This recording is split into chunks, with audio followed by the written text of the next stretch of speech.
What's up, guys? This is Daniel with Midnight Movie Trash, and I'm here with Jamison Newlander. Hello. Alan Frog from the Lost Boys, one of the Frog Brothers.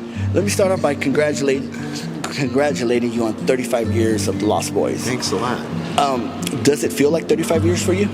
So it's like, you know how it is in life, it's like time kind of folds a little bit where this feels like yesterday, you know, in a way, but also it feels like ancient history, so it's sort of both. Like it was a whole other lifetime ago, but at the same time it feels like when I see Jason Patrick or I see Feldman, you know, or Billy, you know, or G, it's like it's as if we're right back there, you know, in some way, so it's a little of both. When you were filming The Lost Boys, in your wildest dreams, did you ever see it having the cult following that it has today?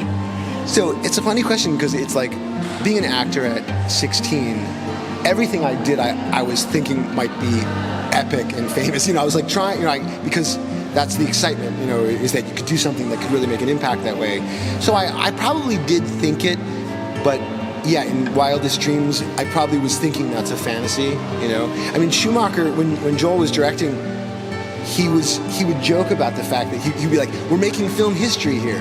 And he was joking because, you know, you don't know, but he was right, you know. Yeah, he was spot on. Yeah. Also, I know before the interview we were talking a little bit about your kids watching the film. Yeah. How does it feel for you knowing that there's so many generations, you know, it's about what, 3 you would say? Yeah, 3 generations, yeah. Still discovering your film. It's really amazing. It's something Jason and I talked about recently when I was with him.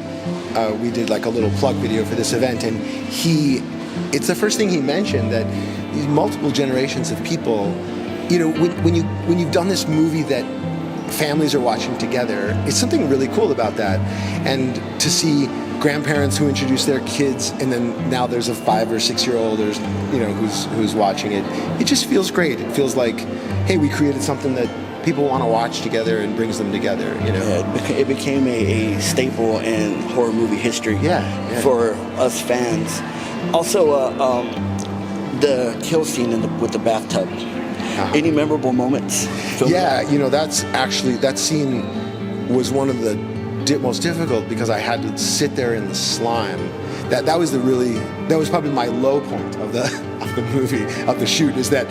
So it's like they do all this, and then, you know, all the slime comes at us, and then we're sitting there in the slime, and they're like, okay, you know, they're rearranging stuff, and Feldman and I are just sitting there in the slime. It was really gross, that part.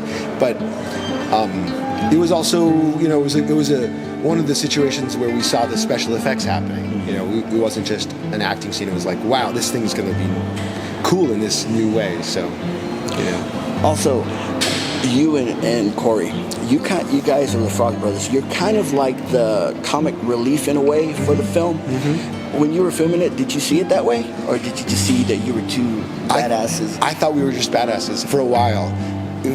Joel Schumacher wanted it that way. Like he said he would. Everything we did, he would talk about how tough we looked, you know, how cool we were. He was really getting us in that mode.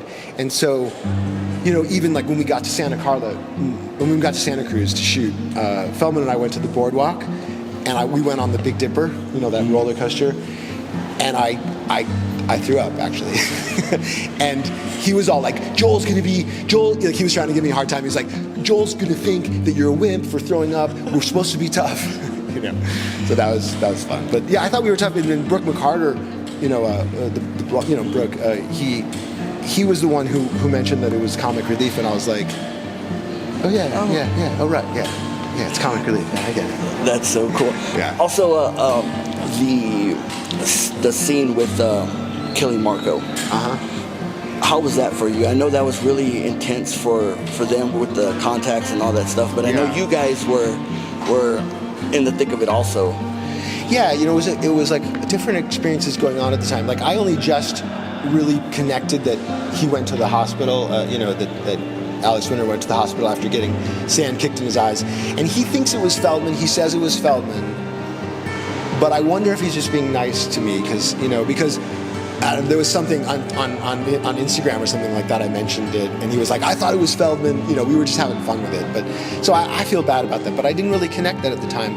At the time, what was going on for me is that we had taken a little bit of a break, and so we were like getting back in the groove of like having our lines right, and I like missed a line, and I felt really bad about it. And I was usually like the one who had my lines down because I was like the new kid, you know. So, and I missed a line, and so there was a bunch of kind of chaos that happened in that scene that I think of, which is all behind the scenes. Also, one final question: where can they find you on social media? So I'm pretty active on Twitter. I interact with friends and fans a lot on Twitter.